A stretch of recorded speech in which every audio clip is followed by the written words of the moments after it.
भौतिक भूगोल का एक टॉपिक बहुत ही महत्वपूर्ण है जो कि आपकी परीक्षा के दृष्टिकोण से हमेशा परीक्षा में पूछा जाता है और यह टॉपिक है पृथ्वी की आंतरिक संरचना से। आज के सेशन में आप सभी पृथ्वी की आंतरिक संरचना समझ पाएंगे, जान पाएंगे और बहुत डिटेल से, बहुत समग्रता से परीक्षा के लिए जितना जरूरी है उतना सेलेक्टिव आपको यहां पे बता के जाऊंगा। इस टॉपिक से बहुत सारे प्रश्न आए हैं, इस टॉपिक से बहुत सारे प्रश्न पूछे जाते हैं, तो चलिए इस टॉपिक को आज हम रिवील करते हैं, बहुत अच्छे से इसको पढ़ाते हैं, एक एक चीज आपकी इसकी समझाते हुए जाते हैं।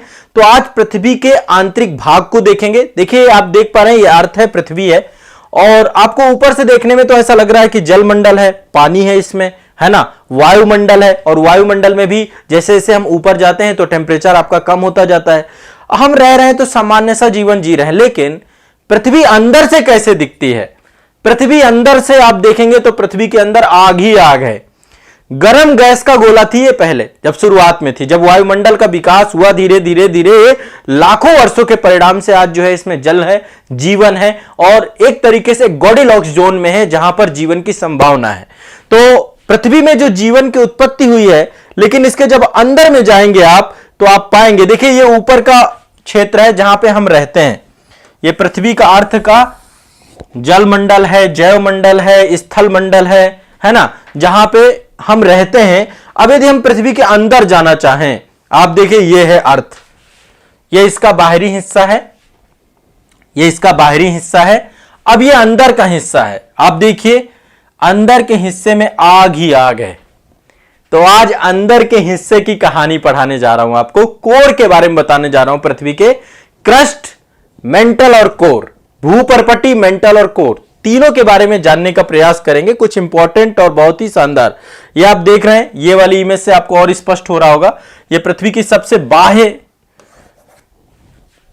बाह्य ऊपरी जो है परत है, आपकी सबसे बाह्य परत है, फिर उसके अंदर, फिर उसके अंदर, फिर उसके अंदर, और ये बाह्य परत है। ठीक है, तो अंदर आग ही आग है, ऊपर से जो ठंडा दिख रही है अंदर धधक रही है। जैसे जैसे पृथ्वी के अंदर जाते हैं टेम्परेचर बढ़ता जाता है, तापमान बढ़ता जाता है और पृथ्वी के जो आंतरिक भाग है उसको 3 बृहद खंडों में हम विभाजित कर सकते हैं। ठीक है, अभी मैं एक बार आपको दिखा देता हूं, 3 बृहद खंडों में विभाजित कर सकते हैं। देखिए सबसे अंदर वाले खंड को हम क्या बोलते हैं? कोर। ये 2 अंदर के हिस्से हैं, इसको कोर बोलते हैं। क्या बोलते हैं? कोर या क्रोड। ठीक है, कोर। दूसरी अवस्था यह है आपकी मेंटल, मेंटल। ठीक है, और तीसरा है आपका भूपर्पटी, इसी को क्रस्ट बोलते हैं, भूपर्पटी, या फिर इसी को हम बोलते हैं क्रस्ट। क्या बोलते हैं? क्रस्ट। ठीक है, क्रस्ट, मेंटल, कोर। अब देखो जो कोर है ये तो पृथ्वी का ऊपर वाला हिस्सा है बिल्कुल से। ठीक है, क्या है? पृथ्वी का सबसे ऊपरी भाग है। ठीक है, अब जैसे जैसे हम पृथ्वी के अंदर वाले हिस्से में जाते हैं तो पहले तो दाब बढ़ता जाता है, प्रेशर बढ़ता जाता है। जब दाब बढ़ता जाता है तो दाब बढ़ने के साथ साथ घनत्व भी बढ़ता जाता है, घनत्व बढ़ने के साथ साथ ताप भी बढ़ता जाता है, क्योंकि पृथ्वी के अंदर बहुत सारी रेडियो एक्टिव यहां पर जो है पदार्थ हैं, जिसके कारण से अपार ऊष्मा भी यहां पर होती है, तो ताप भी बढ़ता जाता है। तो पृथ्वी के अंदर चट्टानें पिघली हुई अवस्था में है। ठीक है, मेंटल में चट्टानें पिघली हुई अवस्था में है। और फिर आप देख रहे हैं आउटर कोर है, आउटर कोर पूरी तरीके से क्या है? द्रव है, लिक्विड है, आपका द्रव है, चट्टानें पूरी तरीके से पिघली अवस्था में है। और जो इनर कोर है ये आपका ठोस है। ये ठोस क्यों है? क्योंकि यहां पर भारी, क्योंकि पृथ्वी घूर्णन कर रही है। पृथ्वी क्या कर रही है? घूर्णन कर रही है। और पृथ्वी परिक्रमण भी कर रही है, सूर्य के चारों तरफ परिक्रमा लगाती है और अपने अक्ष पे घूमती है बहुत तेजी से। तो जो भारी पदार्थ हैं, भारी तत्व हैं, चाहे वो निकिल हो चाहे फेरस हो, वो आपके अंदर वाले हिस्से में जाकर के क्या हो गए हैं? यहां पर। तो ये आपका ठोस है आपका। ठीक है, अब समझने का प्रयास करते हैं यहां पर कि पृथ्वी की आंतरिक संरचना के जो प्रमुख पक्ष हैं। तो पहली बात, पृथ्वी की आंतरिक संरचना को यदि हम देखें, देखिए पृथ्वी के एक पर्टिकुलर हिस्से को, जैसे लाइक आप देखते हैं ना, एक हिस्से को हम जो है यहां पर इसकी जो है, देखिए हमने किया क्या है, जैसे मैं आपको सिंपल से बता देता हूं। इसके जो बच्चे नए हैं, जिन्होंने कभी फिजिकल ज्योग्राफी नहीं पढ़ी, पृथ्वी की आंतरिक संरचना नहीं पढ़ी, उनके लिए मैं यहां पे बता रहा हूं। ये आपकी पृथ्वी है और पृथ्वी को मान लीजिए हम उसके एक हिस्से को देखते हैं, ये आपका केंद्र बिंदु है, तो उसके किसी एक हिस्से को हम लोग देखते हैं। तो एक हिस्से में देखेंगे तो सबसे ऊपर वाला ये वाला हिस्सा आपका क्या है? ये है आपका भूपर्पटी। क्या है? भूपर्पटी। अब इसकी कितनी मोटाई होती है, क्या क्या विशेषताएं होती हैं, कुछ चीजें मैं आपकी क्रस्ट की बताऊंगा। इसी को हम क्रस्ट कहते हैं, ठीक है, इसी को क्रस्ट कहते हैं। दूसरे नंबर पे है आपका मेंटल। मेंटल, ठीक है, थोड़ा पल्प नुमा होता है, चट्टानें पिघली हुई अवस्था में पाई जाती हैं। और सबसे अंदर है क्रोड। क्रोड, इसी को हम कोर बोलते हैं। एक मूवी भी बनी है द कोर, आप लोग कभी देखिएगा टाइम निकाल के, उसमें पृथ्वी की आंतरिक संरचना को ही दिखाया गया है, ठीक है। तो यहां पर जो है, हाँ ध्यान से समझना है, बस लिखते भी जाना है, कुछ चीजें डायग्राम बनाते जाना है। ये टॉपिक हमेशा के लिए आसान करने जा रहा हूं आप लोगों का, और जो इंपॉर्टेंट टॉपिक होंगे जहां से प्रश्न पूछे जा सकते हैं वो सब कुछ आपका यहां पे क्लियर हो जाएगा। तो 3 भागों में, जैसे जैसे हम नीचे जाते हैं 3 भागों में इसकी संरचना को बांटते हैं। सबसे ऊपर भूपर्पटी, ठीक है, जहां पे हम रहते हैं, क्रस्ट बोलते हैं, फिर मेंटल है, फिर कोर है, ठीक है। अब चलिए इसको लेकर के जो प्रश्न बन सकते हैं उनको समझने का प्रयास करते हैं। यहां पे देखिए, ये आप देख रहे हैं, ये भूपर्पटी वाला हिस्सा है, क्रस्ट वाला हिस्सा है, ठीक है, ये आप देख पा रहे हैं क्रस्ट वाला हिस्सा है, इसी को लिथोस्फेयर बोलते हैं। ऊपरी अपर जो क्रस्ट है आपकी, ठीक है, ये आप देखिए यहां पे, ये जो सबसे ऊपर वाला ये वाली परत देख रहे हैं, ये वाली परत, इसमें आपका स्थल मंडल भी है, जल मंडल भी है। आमतौर पे देखें प्लेट विवर्तन के सिद्धांत के हिसाब से प्लेटें हैं, टोटल 7 बड़ी प्लेटें हैं और बहुत सारी छोटी छोटी प्लेटें भी हैं आपकी। तो यहां पे आप देखिए, ये आपका ऊपर जो है इसको बोलते हैं लिथोस्फेयर, ठीक है, लिथोस्फेयर। ये क्रस्ट है, इसी को अपर क्रस्ट भी कहते हैं। ये क्या है आपकी अपर क्रस्ट, सबसे ज्यादा ये अपर क्रस्ट है आपकी, ये अपर क्रस्ट। अब यहां पे थोड़ा सा इसको हम बाद में डिवाइड करेंगे, देखेंगे चीजों को। इसके बाद जस्ट इसके नीचे देखेंगे, यह है आपका एस्थनोस्फेयर, दुर्बलता मंडल भी बोलते हैं इसको, ठीक है। फिर आपका ये मेंटल है, मेंटल को भी 2 भागों में बांटते हैं, अपर मेंटल अलग है, मेंटल। देखो सबसे पहले तो आपका सिंपल सा है, पहले तो आपका नंबर 1 क्रस्ट है, सबसे पहले क्या है आपका क्रस्ट है, ठीक है, भूपर्पटी। नंबर 2 आपका क्या है, मेंटल है, नंबर 2 आपका मेंटल है, और नंबर 3 आपका कोर है। अब इसको उप विभागों में 2 भागों में बांटते हैं, अपर क्रस्ट लोअर क्रस्ट। क्रस्ट को भी 2 भागों में बांटते हैं, अपर क्रस्ट और लोअर क्रस्ट। वैसे ही मेंटल को भी 2 भागों में बांटते हैं, अपर मेंटल लोअर मेंटल। और कोर को भी 2 भागों में बांटते हैं, इनर कोर और आउटर कोर। क्या बोलते हैं, इनर कोर और आउटर कोर, ठीक है। ये बहुत बेसिक सा है, इसमें कोई बहुत समझने वाली चीज नहीं है, सिंपल सा आप इसको समझने का प्रयास करिए। अब देखो पहले मैं आपको एक यहां पे डायग्राम बनाऊंगा और मैं चाहूंगा कि आप लोग भी इस डायग्राम को मेरे साथ बना ले। ये डायग्राम मैं नया बनाऊंगा पूरी तरीके से, और यहां पे ट्रांजिशन जो असंबद्धताएं हैं, है ना, या कह सकते हैं कि ट्रांजिशन फेज है, उसको भी हम समझने का प्रयास करेंगे, ठीक। चलो अब एक डायग्राम बना रहा हूं, मेरे साथ साथ ये डायग्राम सभी को बनाना है, सभी छात्र इस डायग्राम को बनाएंगे, ठीक है। पृथ्वी की आंतरिक संरचना में हम एक हिस्सा ले रहे हैं ये, ठीक। चलिए अब यहां पे पहले इसको 3 भागों में विभाजित कर देते हैं, 3 भागों में, नंबर 1 नंबर 2, ठीक है। नंबर 1 आपका क्या है, ये नंबर 1 आपका है यहां पे भूपर्पटी, परपटी, या इसी को क्रस्ट कहते हैं। नंबर 2 आपका क्या है, ये आपका नंबर 2 है, यहां से यहां तक ये वाला हिस्सा आपका नंबर 2 है, और ये वाला हिस्सा आपका नंबर 1 है। नंबर 2 है आपका मेंटल, मेंटल, ठीक है, मेंटल। और नंबर 3 है आपका ये वाला हिस्सा, ये आपका हिस्सा जितना भी है, ये है आपका क्रोड या कोर, ठीक है, तीसरे नंबर पे। अब इसको और सब डिवीजन करते हैं, क्या करते हैं, इनका सब डिवीजन करते हैं। जैसे कि आपका जो भूपर्पटी है, इसको हम 2 भागों में बांटेंगे, ऊपरी भूपर्पटी, 1 मिनट, हाँ देखिए इसको हम 2 भागों में विभाजित कर रहे हैं।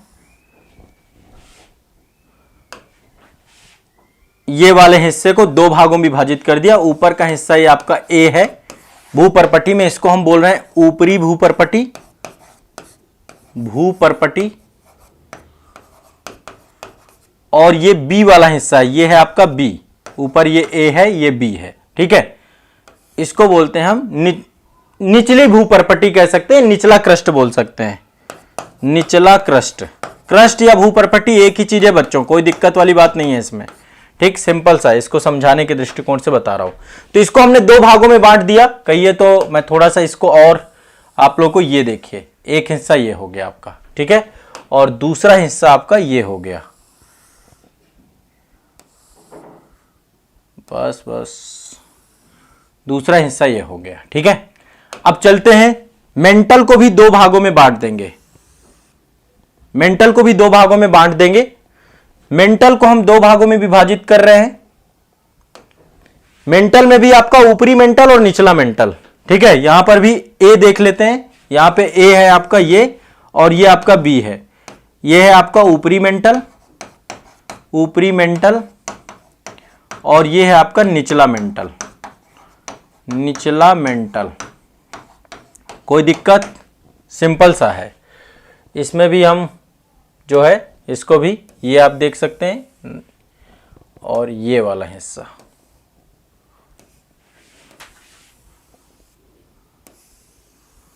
ठीक है।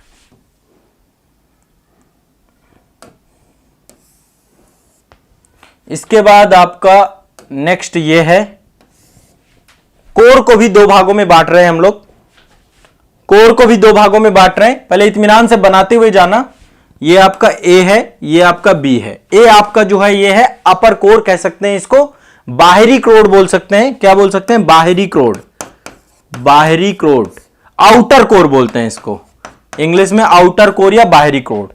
और अंदर वाले को, ये जो बी है इसको बोलते हैं इनर कोड या आंतरिक कोड, क्या बोलते हैं, आंतरिक कोड, क्रोड। पता है कोई समस्या हो तो आपको, ये मैंने आपका थोड़ा सा यहां पे इसको बताए। अब यहां पे एक चीज ध्यान रखिएगा, यहां पे आप देख रहे हैं ट्रांजिशन फेज है आपके, ये आप देखिए यहां पे ये ट्रांजिशन फेज है आपका एक, जो अपर को अपर ऊपरी भूपर्पटी को या अपर क्रस्ट को लोअर क्रस्ट से क्या करते हैं, ये पृथक करते हैं। यहां पे देखिए एक ट्रांजिशन फेज है जो कि अपर मेंटल को लोअर मेंटल से अलग करता है, ऊपरी मेंटल को निचले मेंटल से अलग करता है। यहां पर भी देखिए एक ट्रांजिशन जगह है, ट्रांजिशन संक्रमण क्षेत्र है आपका, जो कि आउटर कोर को इनर कोर से अलग करता है। इन सबके अपने नाम हैं, एक बार इन सबके नाम आप लोग देख लीजिए, ठीक है। सभी लोग एक एक बार इनके नाम देख लिए। देखिए, जो ऊपरी भूपर्पटी को निचली भूपर्पटी से अलग करता है, इसको बोलते हैं कोनार्ड असंबद्धता। क्या बोलते हैं, कोनार्ड असंबद्धता। सबको रटना है आज, ये सबको रटना है, सब लोग रटेंगे। कोनार्ड असंबद्धता, कोनार्ड असंबद्धता, बद्धता, क्या बोलते हैं इसको, कोनार्ड असंबद्धता, ठीक है। जो ऊपरी मंडल, ऊपरी क्रस्ट को निचले क्रस्ट से अलग करे, उसे कोनार्ड असंबद्धता कहते हैं, ठीक है। अब दूसरा, यहां पे एक चीज और देख पा रहे होंगे, यहां पे एक चीज और यहां पे हम देख लेते हैं। यहां पे देखिए क्रस्ट को भी मेंटल से अलग करने वाली एक असंबद्धता है। यहां पे ऊपर यहां तक देखिए, यहां तक तो आपका क्रस्ट है, यहां तक, और इसके बाद मेंटल चालू हो जाता है। तो क्रस्ट को मेंटल से अलग करने वाली भी असंबद्धता है, डिसकंटिन्यूटी है, जो आपका क्रस्ट को मेंटल से अलग करती है। इसको हम क्या बोलते हैं, इसको बोलते हैं मोहो असंबद्धता। क्या बोलते हैं इसको हम, इसका नाम है मोहो असंबद्धता। तो दूसरी आपकी मोहो असंबद्धता, असंबद्धता। आप खुद सोचिए ना, ऊपर क्रस्ट है ना, क्रस्ट को मेंटल से अलग करने वाली जो असंबद्धता है उसको हम बोलते हैं मोहो असंबद्धता, या एक तरीके से संक्रमण क्षेत्र है आपका ये, जहां से आपका क्रस्ट खत्म होता है और क्या चालू होता है, मेंटल चालू होता है, ठीक है। दूसरा ये ध्यान रखना है। अब इसके बाद यहां पे आप देख पा रहे हैं ये वाला हिस्सा, ये अपर मेंटल को लोअर मेंटल से अलग करता है। क्या करता है, अपर मेंटल को लोअर मेंटल से अलग करता है। इसको बोलते हैं रेपेटी असंबद्धता, रेपेटी असंबद्धता। ये आपका यहां पे रेपेटी असंबद्धता, क्या बोलते हैं इसको, रेपेटी असंबद्धता। तो जो अपर मेंटल को लोअर मेंटल से अलग करे उसका नाम है रेपेटी असंबद्धता, ठीक है।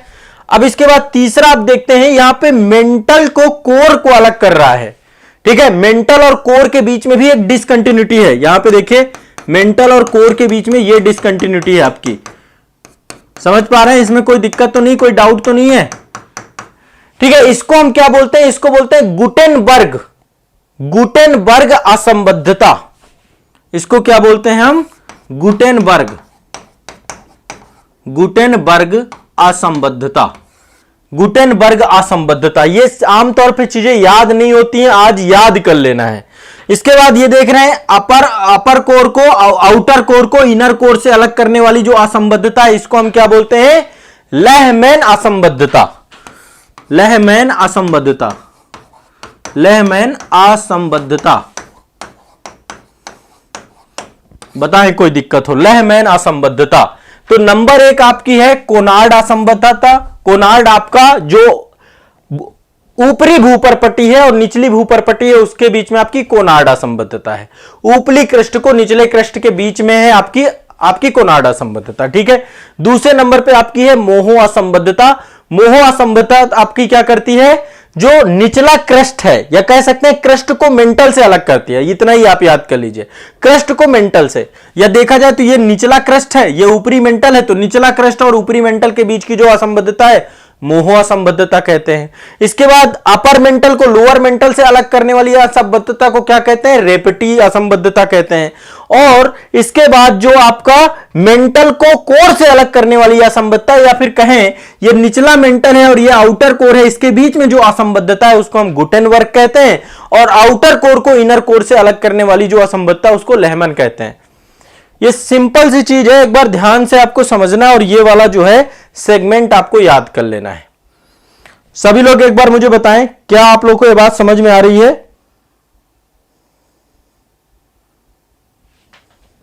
हाँ, मैंने क्लास में भी इसको अच्छे से ही पढ़ाया है। अब यहां पे एक बार जो है आप एक बार इसको क्या करें? रिवाइज कर ले। ये एक तरीके से रिवीजन क्लास के तौर पे भी आपको रखना है और साथ में आपकी जीएस को बूस्ट कर दिया जाएगा। जीएस को आपको याद कर लेना है। ठीक है, तो अपने आप में बहुत ही शानदार है। ठीक है, ध्यान रखना है। तो ये आपको पहले तो मैंने आपको ये बता दिया, एक फॉर्मेट ये है। ये चीजें आमतौर पे याद नहीं होती हैं, आप लोग इसको बना लीजिएगा। तो एक तो आपको ये याद करना है क्रस्ट मेंटल कोर, फिर क्रस्ट मेंटल कोर को भी 2 भागों में बांट दिया, ऊपरी क्रस्ट और निचली क्रस्ट। ऊपरी और निचली क्रस्ट के बीच में जो डिसकंटिन्यूटी है, असंबद्धता, उसको कोनार्ड असंबद्धता कहते हैं। फिर इसके बाद क्रस्ट के बाद मेंटल, तो मेंटल और क्रस्ट के बीच की असंबद्धता को मोहो असंबद्धता कहते हैं। फिर इसके बाद अपर मेंटल और लोअर मेंटल, इनके बीच की असंबद्धता को रेपेटी कहते हैं। फिर मेंटल और कोर के बीच की असंबद्धता को गुटेनबर्ग कहते हैं। फिर आउटर कोर और इनर कोर के बीच की असंबद्धता को लेहमैन कहते हैं। बहुत नॉर्मल चीज है, रट गया होगा मुझे जहां तक लगता है। अब एक एक करके देखते हैं। पहले देखते हैं भूपरपट्टी के बारे में। जो आपका ये ऊपरी वाली भूपरपट्टी है क्रस्ट। देखिए, क्रस्ट का जो औसत घनत्व होता है, जो अपर क्रस्ट है आपका, आमतौर पे देखा जाए तो इसका जो औसत घनत्व होता है वो होता है 2.8। ठीक है, और जो निचला क्रस्ट है, जब अपर क्रस्ट के का औसत घनत्व 2.8 होता है, निचले क्रस्ट का जो आपका औसत घनत्व वो 3 होता है, 3.0। जैसे जैसे हम नीचे जाएंगे आपका घनत्व बढ़ता जाएगा। क्या बढ़ता जाएगा? घनत्व बढ़ते जाएगा। क्यों बढ़ता जाएगा? क्योंकि दबाव बढ़ता जाता है, दाब बढ़ता जाता है, प्रेशर बढ़ता जाता है। तो जैसे जैसे प्रेशर बढ़ेगा वैसे वैसे घनत्व भी आपका क्या होता जाएगा?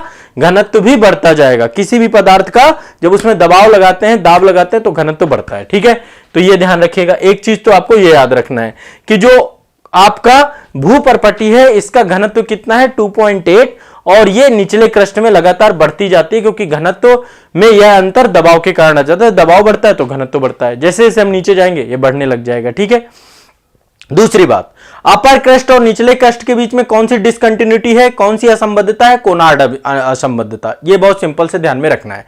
जो भूपरपट्टी आपकी क्रस्ट है, इसका निर्माण हुआ है सिलिका और एल्युमिनियम से। किससे? सिलिका और एल्युमिनियम से। इसलिए इसको सियाल भी कहा जाता है, सियाल भी कहा जाता है। यहां पर सिलिका और एल्युमिनियम सबसे ज्यादा है। क्या है? सिलिका और एल्युमिनियम। क्या है? सिलिका और एल्युमिनियम। एक चीज और ध्यान रखिएगा, जो क्रस्ट का महाद्वीपीय भाग है, जहां पे महाद्वीप हैं आपके, है ना, महाद्वीप जहां पर हैं, उनकी जो है वहां पर आपकी क्रस्ट की मोटाई कितनी होती है? 30 किलोमीटर। ठीक है, मैं एक बार इस मानचित्र से आपको दिखा देता हूं। देखिए यहां पर देखिए क्रस्ट को यहां पे देखेंगे। क्रस्ट, एक बार ये वाला मानचित्र बहुत इत्मीनान से देखिएगा। ठीक है, ये क्रस्ट है आपकी, और यहां पे आप पाएंगे ठीक है, यहां पे आप पाएंगे ये ऊपर वाला जितना भी हिस्सा ये आपका क्रस्ट है। ठीक है, एक मिनट, हाँ ये देखिए आप, तो यहां पर देखिए ये वाला हिस्सा, ये हिस्सा यहां पे तो देखिए ये ज्यादा, क्योंकि स्थल भाग में क्या है, उच्चावच बहुत ज्यादा है, समुद्र तल से ऊंचे भी होते हैं। तो जो आपका स्थल भाग है, स्थल भाग की जो क्रस्ट है, महाद्वीपीय भाग की जो क्रस्ट है, वो लगभग 30 किलोमीटर की उसकी मोटाई होती है। कितनी होती है?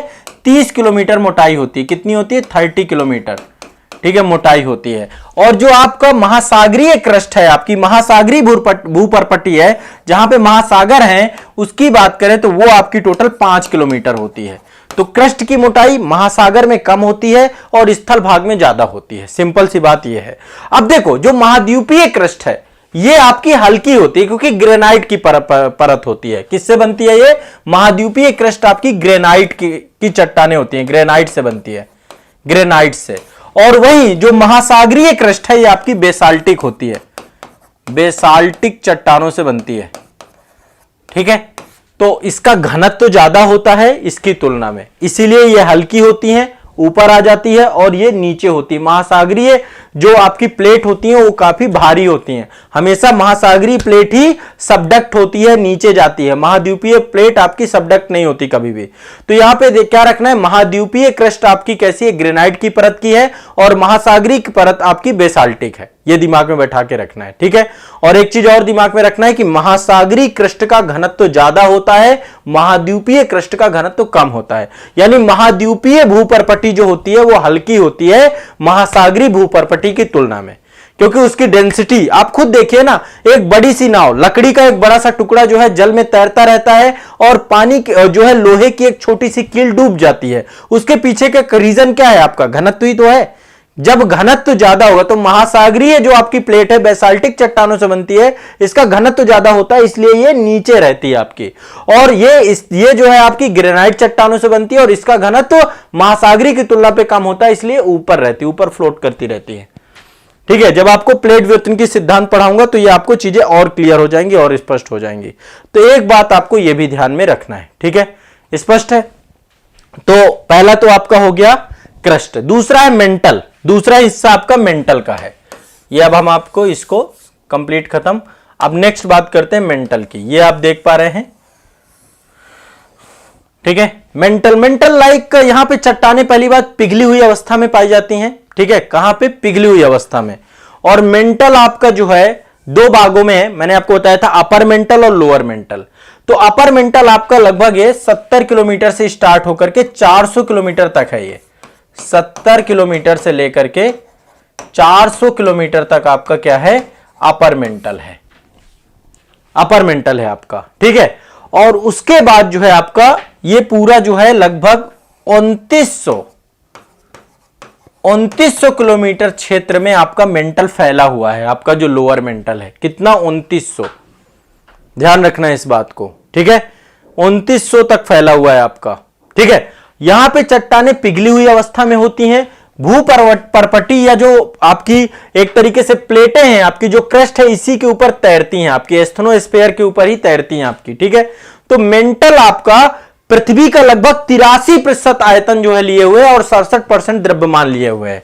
मेंटल 83% आपका आयतन लिए हुए हैं, आयतन लिए हुए हैं, वॉल्यूम टोटल पृथ्वी का सबसे बड़ा हिस्सा मेंटल ही है, और लगभग 67% हिस्सा इसका द्रव्यमान लिए हुए, 76% इसका द्रव्यमान है। पृथ्वी के टोटल मास का जो है मेंटल सबसे बड़ा हिस्सा है। 83% वॉल्यूम है यहां पे, और यहां पे गैसें बहुत सारी पाई जाती हैं, रेडियो एक्टिव पदार्थ बहुत पाए जाते हैं, चट्टानें पिघली हुई अवस्था में पाई जाती हैं। ठीक है, तो ये आपको एक बार ध्यान रखना है, इस बात से क्वेश्चन पूछे जा सकते हैं। बाकी मैंने आपको बताया कि ऊपरी मेंटल और निचले मेंटल के बीच में एक असंबद्धता पाई जाती है, जिसको रेपटी असंबद्धता कहते हैं। क्या बोलते हैं? रेपटी असंबद्धता कहते हैं, और इसके बारे में आपको मैंने पहले ही स्पष्ट कर दिया है। ठीक है, यहां पर आप देखिए, ये आप देखिए, और भूपरपट्टी जो आपकी है, जो आपकी निचली क्रस्ट है और अपर मेंटल है, दोनों के बीच में पाई जाने वाली भू असंबद्धता को मोहो असंबद्धता कहते हैं। ठीक है, मोहो असंबद्धता कहते हैं, डिसकंटिन्यूटी कहते हैं ये। तो यहां पर जो चट्टानें पाई जाती हैं एक तरीके से लाइक आप देखते हैं ना पल्प नुमा होती हैं। पल्प नुमा मतलब जैसे कि आप देखते हैं ना कोई भी फल होता है, जैसे मान लीजिए आम है आपका, जब वो पक जाता है तो वो तो पूरी तरीके से लिक्विड नहीं होता है, वो पल्प नुमा जो है गूदे नुमा चीजें होती हैं, वैसे चट्टानें यहां पर पिघली अवस्था में पाई जाती हैं। ठीक है, यहां पे संवहनीय धाराओं का भी निर्माण होता है जो कि एक ड्राइविंग फोर्स का काम करती हैं, जो प्लेटें आपकी एक दूसरे के साथ अभिसरण करती हैं, एक दूसरे के दूर जाती है। तो वो आपको मैं बाद में पढ़ाऊंगा संवहनीय धारा क्या है, संवहनीय धारा सिद्धांत जब प्लेट विवर्तनिकी पढ़ेंगे वहां पर हम समझने का प्रयास करेंगे। ज्यादातर भूकंप इसी क्षेत्र में आते हैं, भूकंप यहीं पे आते हैं, यहीं से मैग्मा जो है ऊपर जाता है और ज्वालामुखी भी इसी क्षेत्र से उद्गमित होते हैं, इसी क्षेत्र से बनते हैं। ठीक है, और मेंटल में ज्यादातर आपका सिलिका और मैग्नीशियम, ठीक है, सबसे ज्यादा इसका निर्माण सिलिका और मैग्नीशियम से हुआ है, इसलिए इसे सीमा कहते हैं। सिलिका और मैग्नीशियम यहां पर ज्यादा मात्रा में पाई जाती है, इसलिए इसको सीमा कहते हैं। ठीक है, ये भी आपको दिमाग में बैठा लेना है, इससे भी प्रश्न आपके पूछे जाएंगे। अब इसके बाद तीसरा है आपका कोर। ठीक है, क्रस्ट हो गया, मेंटल हो गया, कोर हो गया। ठीक है, तीसरे में आते हैं कोर। अब कोर के साथ क्या है ये आप देख पा रहे हैं, कोर का जो ये भी आपके दो भागों में बटी हुई है। ठीक है, दो भागों में, पहले ऊपर यहां पे आउटर कोर है आपकी, ये पूरी आउटर कोर है और ये इनर कोर है। तो आउटर कोर आपकी लिक्विड अवस्था में, यहां पे तापमान बहुत ज्यादा है और चट्टानें आपकी कैसी हैं, लिक्विड अवस्था में है। ठीक है, लिक्विड अवस्था में ध्यान रखना है। तो ये भी दो भागों में बांटते हैं। देखो 2900 किलोमीटर तक तो आपका मेंटल ही है, तो 2900 किलोमीटर से लेकर के 5155 किलोमीटर तक आपका आउटर कोर है। 5155 किलोमीटर तक, 5155 किलोमीटर तक आपका आउटर कोर है। क्या है आपका आउटर कोर? ठीक है, आउटर कोर है आपका। और 5155 से लेकर के 6371 किलोमीटर तक, ये टोटल आपका पृथ्वी का 6378 किलोमीटर, ये पृथ्वी का बिल्कुल सेंट्रल पॉइंट है आपका। पृथ्वी की टोटल गहराई आप देखें तो ये है आपका बिल्कुल लास्ट पॉइंट है आपका 6378 किलोमीटर। ठीक है, ये आपको दो भागों में बांटते हैं। आपका इनर कोर है और ये पूरी तरीके से सॉलिड है। क्या है आपका? पूरी तरीके से सॉलिड है, पूरी तरीके से सॉलिड है। बाकी असंबद्धता मैंने बताई है कि इनर कोर और आउटर कोर जो है दोनों ये लेहमन असंबद्धता से अलग होते हैं। यहां पे आपका लेहमन डिसकंटिन्यूटी है। और मेंटल और कोर जो है आपस में गुटेनबर्ग असंबद्धता से अलग होते हैं। तो ये देखिए पूरी की पूरी आपको आउटर कोर और इनर कोर के बारे में। अब यहां पे एक चीज ध्यान रखिएगा, सबसे पहले जो मेंटल और कोर के बीच में असंबद्धता है गुटेनबर्ग बोलते हैं उसको। ठीक है, और टोटल गहराई गुटेनबर्ग से लेकर के टोटल ये आपका 6378 किलोमीटर तक आपका टोटल कोर पाया जाता है। दो भागों में विभाजित करते हैं। आउटर कोर आपका 2900 से लेकर के 5155 तक है आपका। ठीक है, और इसके बाद आपका 5155 से लेकर 6378 तक आपका ये इनर कोर है। इनर कोर आपका ठोस अवस्था में है, सॉलिड अवस्था में है पूरी तरीके से। ठीक है, सॉलिड अवस्था में, और ये अंदर बहुत तेजी से राउंड कर रहा है, घूम रहा है। इस कारण से पृथ्वी में एक ये मैग्नेट की तरह व्यवहार कर रही है। यहां पे ज्यादातर आपका निकिल और फेरस है। क्या है आपका? निकिल और फेरस, निफे बोलते हैं इसलिए इसको। इनर कोर में भारी धातुएं हैं। क्या है? भारी धातुएं। ये भी दिमाग में ध्यान में रखिएगा आप, यहां पे भारी धातुएं। और पृथ्वी के टोटल आयतन का 16% और द्रव्यमान का 32% द्रव्यमान यहीं पर है आपका इनर कोर पे। पृथ्वी का मास कितना है इसमें? 32% मास है टोटल। और यदि हम आयतन की बात करें तो टोटल 16%। तो आप देखिए, वैसे तो ये काफी बड़ा हिस्सा आपका मेंटल का ही है, लेकिन आप देखेंगे तो कोर में भी बहुत ज्यादा मास होता है। 32% मास यहां पे है। और इसका निर्माण जो है निकिल और लोहा, यहां पे लोहा पाया जाता है और निकिल, भारी पर धातुएं, इस कारण से इसको निफे कहा जाता है। क्या बोला जाता है? निफे। तो सबसे ऊपर जो है आपका जो है, सबसे ऊपर जो आपका क्रस्ट है, क्रस्ट को सियाल कहा जाता है, सिलिका प्लस एल्युमिनियम। सीमा कहा जाता है आपका ये मेंटल वाला हिस्सा, यहां पे सिलिका और मैग्नीशियम, और आपका निफे आपका निकिल और फेरस यहां पे इनर कोर पे पाए जाते हैं, तो इसको निफे कहा जाता है। ये आपको एक ध्यान रखना है। ठीक है, अब एक क्वेश्चन और पूछा जाता है कि संपूर्ण पृथ्वी में कौन कौन से तत्व पाए जाते हैं, कौन कौन सी धातुएं सबसे ज्यादा पाई जाती हैं पूरी पृथ्वी में। संपूर्ण पृथ्वी में कौन कौन सी धातुएं पाई जाती हैं, ये आपको रटना है। संपूर्ण पृथ्वी में कौन कौन सी धातुएं पाई जाती है? तो सबसे पहली बात, नंबर 1 सबसे ज्यादा पाया जाता है लोहा। क्या पाया जाता है? लोहा। टोटल 35% लोहा है पूरी पृथ्वी में। कितना है? 35%। दूसरे नंबर पे है ऑक्सीजन। ऑक्सीजन 30% आपका ऑक्सीजन है। तीसरे नंबर पे है आपका सिलिका। यह ध्यान रखना है, सिलिका, सिलिका या सिलिकॉन। नंबर 3 है आपका सिलिकॉन। सिलिकॉन है आपका 15%। ठीक है। और सिलिकॉन के बाद है मैग्नीशियम और फिर है निकेल।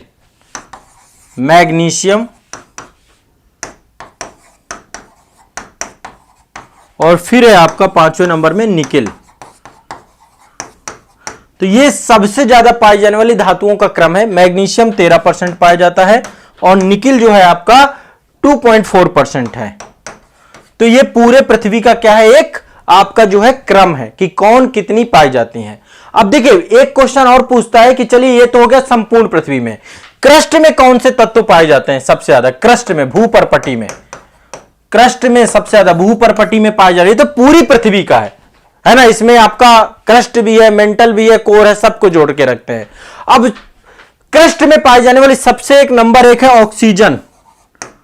ऑक्सीजन सबसे ज्यादा पाई जाती है क्रस्ट में और यह है आपकी 46% के आसपास। कितनी है? 46.8, लगभग 47% है आपकी ऑक्सीजन।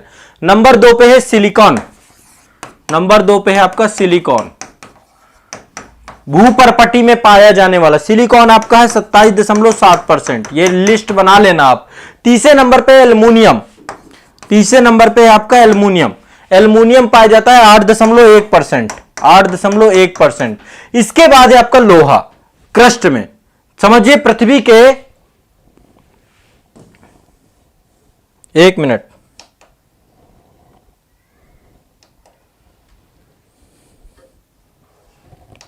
थोड़ा सा तकनीकी कुछ समस्या आ गई है, थोड़ा सा प्रतीक्षा कर लीजिए। समझ में आ रहा है आप लोगों को? सभी को समझ में आ रहा है कि नहीं आ रहा है? बताओ। अभी स्टार्ट हो रहा है। अब वे भी बेचारा थक जाता है, क्या करे दिन भर काम करते करते।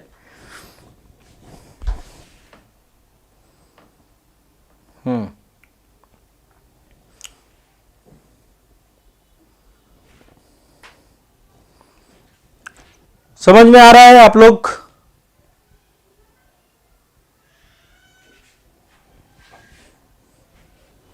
ठीक है, ठीक है, बिल्कुल रट लेना। देखो ये टॉपिक से क्वेश्चन पूछता है, इसलिए मैं इतना जोर दे रहा हूं, इसलिए मैं इस टॉपिक को आपका पूरा ये है कि आप लोगों को समझ में आ जाए चीजें। हाँ, तो यहां पे हम एक क्रम देख रहे थे। ये आपका नंबर 1 ऑक्सीजन है, नंबर 2 है सिलिकॉन, नंबर 3 में एल्युमिनियम और नंबर 4 जो आपका है जो पृथ्वी में पाए जाने वाला है वो है लोहा। नंबर 4 है लोहा। लोहा 5% पाया जाता है, 5%। तो देखा जाए तो क्रस्ट में लोहा जो है बहुत कम पाया जाता है। पूरी पृथ्वी में देखें तो सबसे ज्यादा है, लेकिन वो आपका कोर वाले हिस्से में है। ठीक है, लोहा आपका कहां पे? कोर वाले हिस्से में। अब वहां से थोड़ा माइनिंग हो सकती है। और फिर है आपका कैल्शियम, 5वें नंबर पे है कैल्शियम। कैल्शियम, ठीक है, इसकी मात्रा है आपकी 3.6। बाकी फिर बहुत सारे तत्व हैं जो कि पृथ्वी में पाए जाते हैं। ठीक है, तो ध्यान रखिएगा लोहा से ज्यादा एल्युमिनियम पाया जाता है क्रस्ट में। तीसरे नंबर पे एल्युमिनियम है। तो ये क्रम पूछा जा सकता है आपसे। संपूर्ण पृथ्वी में नंबर 1 लोहा, फिर ऑक्सीजन, फिर सिलिकॉन, फिर मैग्नीशियम, फिर निकेल। और यहां पे क्रस्ट में सबसे ज्यादा ऑक्सीजन, फिर आपका सिलिकॉन, फिर एल्युमिनियम, फिर लोहा। चौथे नंबर पे है लोहा। स्पष्ट है?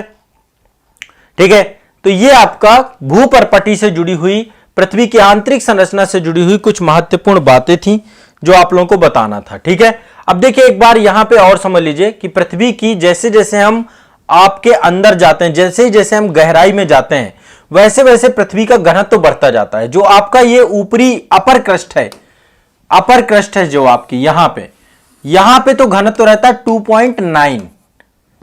रुक जाइए, इसको थोड़ा सा और, हाँ, ये वाला जो हिस्सा है यहां पे तो रहता है आपका 2.9। ठीक है, फिर जैसे ही हम जो है लोअर क्रस्ट में जाते हैं, यही आपका 3 हो जाता है। फिर 3, ये अपर मेंटल में आपका 3.8 हो जाता है, फिर लोअर मेंटल में आपका 4.3 हो जाता है, फिर आपका 5.5 हो जाता है। जैसे जैसे हम नीचे बढ़ते हैं, ठीक है, यही कोर में आपका घनत्व 10 हो जाता है, और यही आपका जो आंतरिक कोर है यहाँ पे 12.3 हो जाता है, फिर 13.3 हो जाता है, फिर आपका सबसे आंतरिक पॉइंट जो आपका है ना, यहां पे हो जाता है 13.6। तो जैसे जैसे हम नीचे जाते हैं इसका घनत्व क्या हो रहा है, बढ़ता जा रहा है। क्यों? दबाव बढ़ता जा रहा है, दबाव के कारण से घनत्व बढ़ता जा रहा है। ठीक है, यह आपको ध्यान में रखना है। और भूपर्पटी समझ गए, मेंटल समझ गए, आंतरिक कोर और बाह्य कोर, इसको समझ गए आप। ठीक है, तो ये पृथ्वी की आंतरिक संरचना से जुड़ी हुई कुछ महत्वपूर्ण पक्षों को लेकर के हमारी चर्चा थी। निश्चित तौर पे मैं उम्मीद करता हूं कि आप सभी, ये देखिए, ये आपका यहां पे दिया गया है जो क्रस्ट है, क्रस्ट का जो है घनत्व 3 ग्राम प्रति घन सेंटीमीटर है। फिर यहां पे आप देखिए निचले मेंटल में यही आपका 5.5 ग्राम घन सेंटीमीटर हो जाता है, और जो आपका इनर कोर है यही आपका 13.6 सेंटीमीटर हो जाता है। यहां पे देखिए सबसे लास्ट पॉइंट आपका 6378 है आपका, ये कई जगह पे 6378, कई जगह पे 6371 कुछ भी मिलता है, सही है वो। ठीक है, और ये आपका 5100 से लेकर के 63, ये आपका इनर कोर है। फिर इधर आप देखिए 2900 से लेकर के आपका 5100 तक आपका ये आउटर कोर है। और फिर यहां पे देखिए ये सबसे ऊपरी परत है आपकी क्रस्ट की 0 किलोमीटर, जहां पे हम रहते हैं उससे 30 किलोमीटर तक जाएंगे आप। ठीक है, तो आपका फिर मेंटल स्टार्ट हो जाता है, और मेंटल का ये 0 यहां 30 से लेकर के 700 तक अपर मेंटल, और फिर इसके बाद आपका 2900 तक आपका लोअर मेंटल। तो ये आपका जो है इसकी जो है स्थिति है। तो ये आपको दिमाग में याद रखना है, ये क्वेश्चन पूछे जाएं तो आप आसानी से बता दें। ठीक है, तो ये आपका पृथ्वी की आंतरिक संरचना से जुड़ी हुई विषय वस्तु थी। ठीक है।